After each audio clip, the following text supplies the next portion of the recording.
Invisible epidemic. That's an unusual combination of words. Epidemic, we all know. I mean, we've lived through the last year where we've heard it almost every day on television or some news media outlet. But to have the word invisible juxtaposed, gosh, that seems odd. Because usually by the time something reaches epidemic proportion, we all know about it. How could we have an epidemic at our doorstep and you not know? You're probably thinking, I bet she's going to talk about the next Ebola virus, or maybe the next coronavirus. It's not either of those. In fact, 4 letters represent this disease. It's COPD, chronic obstructive pulmonary disease. It's a lung disease that accelerates as you age. It makes it difficult for you to breathe, and it alters your ability to do daily activity. Okay, I'm seeing you. You're looking confused. You're thinking, how could it be this big and I've never heard about it? Don't feel bad. I'm a doctor and I hadn't even heard that much about it. So let me take you back about 10 years on my own journey. We were working with a group of physicians and scientists, and we had some national funding, and we were looking at large data sets, and we wondered, if we looked at this electronic medical record, could we find patients that might not know they have a disease today, or if they have one today, if we intervened, if we got to them sooner, they might either get a cure or a better outcome or at least a better quality of life. I was excited. I thought this sounded like noble work. In fact, I was already thinking, cardiac disease, that's the #1 killer in America, followed by cancer. We'll probably work on those 2. And I was knee-deep in my discovery when a colleague tapped me on the shoulder and got my attention. She said, "Jean, have you thought about working on COPD?" I looked at her and I said, "COPD? Isn't that the lung disease that smokers get? I mean, and if you have the disease, wouldn't you already know it? How could work like mine help a problem like that?" She said, "First, Jean, you're wrong on both counts. It's not just a smoker's disease, and millions of people have the disease and don't know they have it." Wow. Over the next few weeks and months, I began to learn from a variety of sources. My friend was right. 30 million Americans have COPD. 30 million. To put that to scale, that's like the population of North Carolina, South Carolina, and Georgia. Shoot, it's actually the near population of all of Canada. It's a big number. Wow. But you know what's more interesting than the big number is if you take that 30 million and divide them in half of them have already been diagnosed. They're seeing their doctor. Hopefully they're on the latest medication regimen. Perhaps they've been enrolled in virtual or in-person pulmonary rehab. They're in a support group and they're optimizing their outcomes. That's what we would hope for those 15 million. But there's another 15 million that look for all the world like them, but they've never been diagnosed. Who are they? And how did we miss that many people? I think there's several reasons why we've missed that many people. One reason is this disease often imitates or masks by other diseases. So if you had a heart attack 2 years ago and you're a little short of breath today, it's easy to think, I wonder if that heart attack is keeping me from climbing that flight of stairs. Maybe it's the arthritis kicking in and you're thinking, I just can't get around like I used to. Or just the fact of aging and you're thinking, you know, I'd really love 2 kids, but I can't keep up with the grandkids anymore, so I won't be joining you to Disney World. So underneath all those things, while those may be present, you could still have COPD. Wow. Now, as a researcher, you had me intrigued. So I started to do my own discovery work. And I started with the most obvious factor, smoking.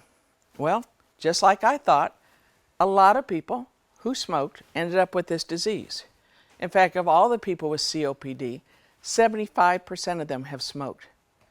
But that means 25% have the disease, but they've never smoked. Well, what's with those people? How did they get it? I was even more intrigued. So I thought, let me start with some graphs and some charts. So I rolled out a map electronically of the United States, and we data analysts can populate it in a variety of ways. And I said, show me, so to speak, all the patients with COPD. And I thought, if smoking's a factor, I bet there's not much in Utah. Goes to figure. And there wasn't. Bet there's not even much in California. And there's not. But when I looked at the rest of the United States, it was not evenly distributed.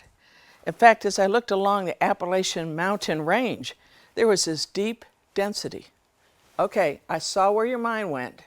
You're thinking, Gene, that's Tobacco Road. That's where tobacco has been raised and farmed and packaged and sold for years. Well, data scientists can pull out that factor. In fact, I removed the impact of smoking. I even, one step ahead of you, removed the impact of exposure to coal dust. And it was still there. It was still more prevalent than any place else in the United States. West Virginia, Virginia, Tennessee, Kentucky, North Carolina. Now it's getting personal. Because see, those are my people. That's where my mom's family's from. And I'm thinking, wow, are we at a higher risk for COPD? So I thought, it must be the genetics. So, like a good scientist, like Pasteur, I went and tested myself. Spit in the tube, a few weeks later, the answer came back. Lo and behold, I tested as a person deficient in an enzyme called alpha-1 antitrypsin. Alpha-1 is the disease that's most recognized as the most prevalent form of genetic COPD. And there it was in my genes. Now, gratefully, I'm a carrier and I don't have symptoms of it. But it made me think of so many people in my family. People who I thought got short of breath, had frequent bronchitis, pneumonia, lung disease, maybe even used oxygen. So I started calling around the family and we started sharing notes back and forth. I also learned that it wasn't just my mom's family that was at risk. See, my dad's family had come from Scotland. I'm a first-generation immigrant. And a lot of people who immigrated from Scotland and England and Ireland, besides bringing along fiery red-headed women, men who wore kilts, a taste for fine whiskey, they also brought COPD. Wow, who knew? I was at risk from both sides of the family. So smoking, location, in fact, just living in a rural community, you have twice the rate of COPD than living any place else in the country. Maybe it's your genetics. Maybe it's poor air quality, pollution, smoke, fire. Perhaps you work in a foundry. Perhaps you work on a farm. Perhaps you're in a paint plant. All those things that you inhale impacts your lungs over time, and it takes its toll. Wow. You know, I think about 9/11. I think about the brave men and women who were the first responders who ran into those flaming towers. If they were so fortunate as to be able to leave the building alive, I assure you they left with COPD.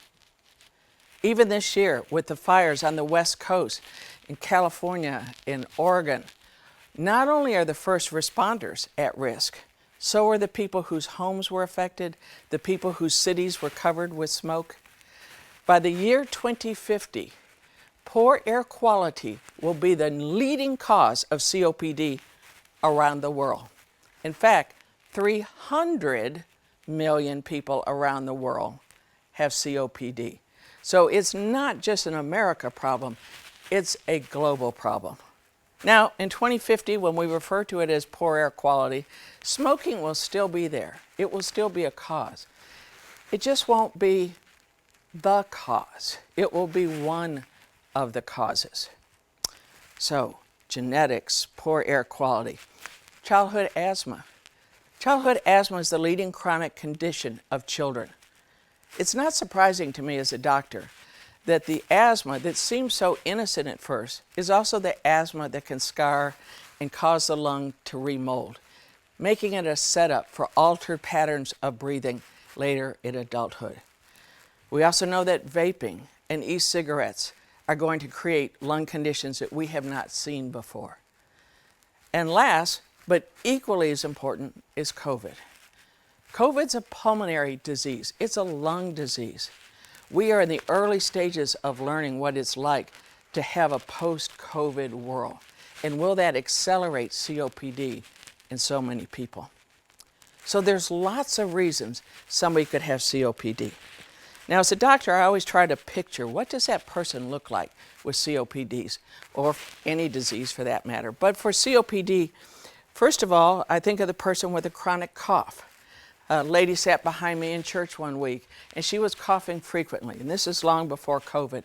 And she leaned over, and she didn't know who I was, and she tapped me on the shoulder, and she said, "Don't worry, I'm not contagious. I have COPD."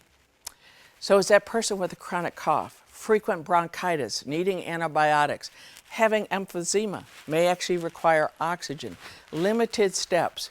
You probably have seen them, but maybe never really stopped to think about them. My generation of women, we were encouraged to smoke. We were told we had come a long way, baby, and we did. Not only did we come a long way in smoking, we also came a long way in COPD, because not only do we get the disease, we get it earlier in life, and we get it with a heavier burden of symptoms. So we're hit on 2 counts. What do we do when we see something like this? Well, I mentioned I try to personalize it. Let me give you a peek into somebody in my family that I think represents this. She's female, she's older. In fact, she's Aunt Bernice. See, Aunt Bernice lived all of her life in the Appalachian Mountains, in the foothills of the Smokies to be exact. She worked in a factory, she upholstered chairs, she was always fit as far as I knew. I never knew her overweight, and I never knew her to smoke. When the other ladies at the plant would take a lunch break or a smoke break, Aunt Bernice would go for a walk. And so even up into her 80s, she would be walking 4 or 5 miles a day. So when she finally retired, she called me one night. And as one of the doctors in the family, it's not unusual for us to get a call from a family member asking us to explain something medical. So she said, Jean Ann, this is your Aunt Bernice. And I knew for her to call, something must be up. And I said, well, what's up? And she said, something ain't right. I can't walk to the mailbox. Okay, she's 80 years old and been walking 4 to 5 miles a day.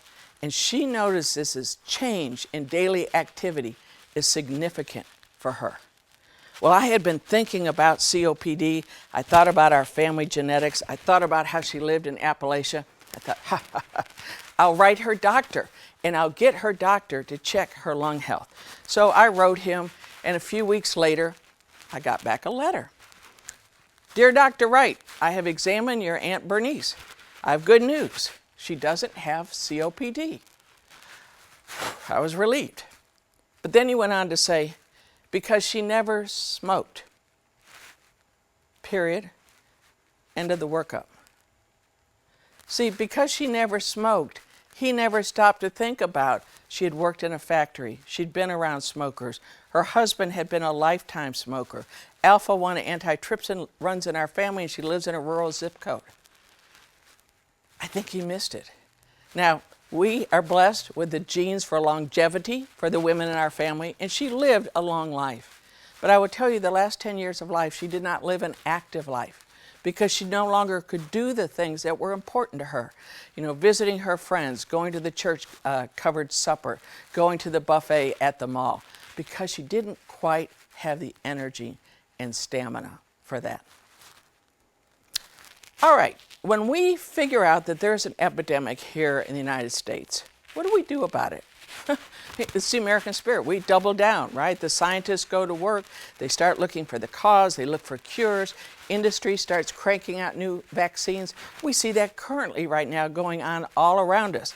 The word gets to clinicians, and doctors begin to talk to patients, and they begin to ask them, could you have the symptoms of whatever the new disease is?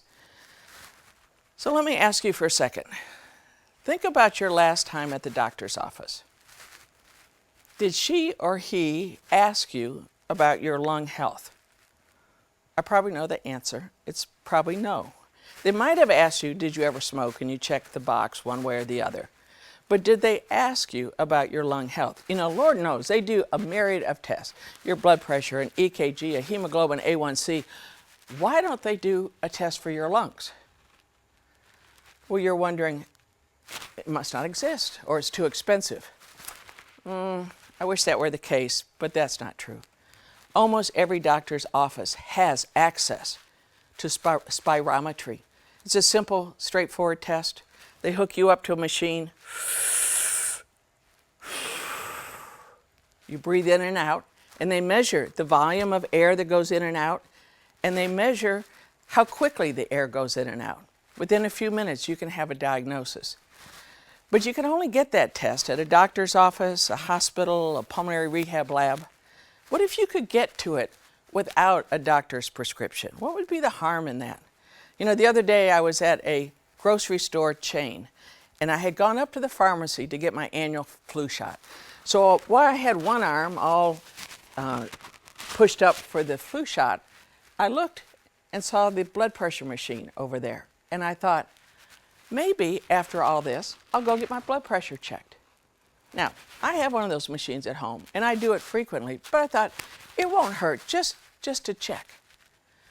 What if next to that blood pressure machine, there had been a way to do spirometry? What if I didn't have to go through the doctor's office queue to do it? Maybe just screen me to see, do I need more of a workup? I'll tell you, here's a quick and easy workaround. The next birthday party that you're at, carefully remove one of the birthday candles and hold it at arm's length. If you can blow it out at arm's length, your lungs are probably in pretty good shape. But if you can't, that should be a warning sign to you to have this conversation with your doctor. So we usually do all these things when we have epidemics. We also have advocacy campaigns. You know, just driving here today, I saw several billboards. I saw one about hepatitis C. I saw one about the flu vaccine. I even saw one about getting a colonoscopy. It was pretty cute. It said there's no buts about it, and it had some humor written into it. Where was the billboard about COPD? In fact, where have I ever seen a billboard about COPD? I haven't. And in fact, where are the famous faces of COPD? Actors, actresses, politicians, athletes. You got me there too. I can't think of one. Now, I'm old enough as a doctor that I remember the early days of HIV and AIDS. And I knew how critical it was to creating knowledge across the country for brave men and women to step forward and say either, I'm HIV positive, or I have AIDS, or later on, I have mental health, or somebody in my family has Alzheimer's. It's those powerful voices of influence that can alert a community in ways that nobody else can. But we don't have those. We also know that we need more research, right? From research comes new drugs, new cures, new treatments. COPD is the third leading cause of death. It's heart disease, cancer, COPD. Number 3.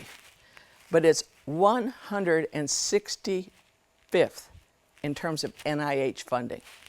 Third most common disease, third most lethal disease, 165th in funding. Now, I'm not blaming the NIH. They're doing a great job and they're trying to get the word out. But the NIH can only do what Congress mandates them to do, what Congress gives them the budget to do. And Congress is moved by voices like yours and mine that cause them to pay attention to a problem, to vote in new legislation, and to redirect funding. And it simply hasn't happened. There has not been a new drug, new category of drug for this illness in 11 years. That's a long time to have your finger on the pause button.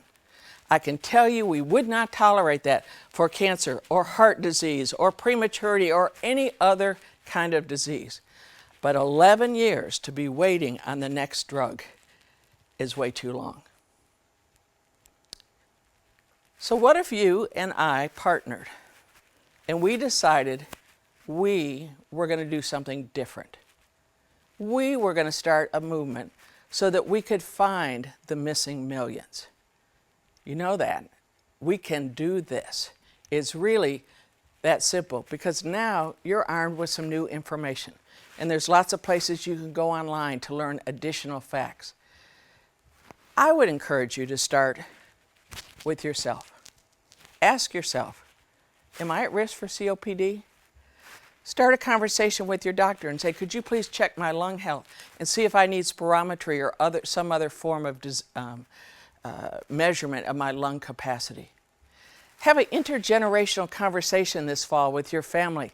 Talk to them. Grandma, grandpa, mom and dad, aunt and uncle. Tell them what you've learned about COPD. You know, I'm an analytic geek at heart, and there's an amazing thing that happens in the spread of numbers. If I can get 2 of you today to take this message to heart and go tell 2 more people, and they take it to heart and they tell 2 more people, and they take it, in 32 cycles, we will have reached 7 billion people, the entire population of the globe. Now, I am aspirational, but not that much.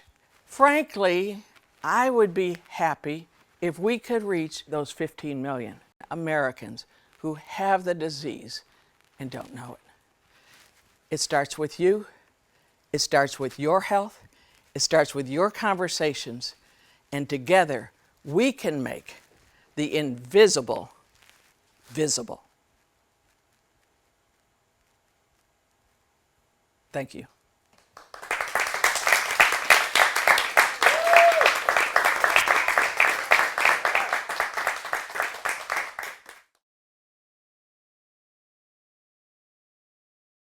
For those 15 million.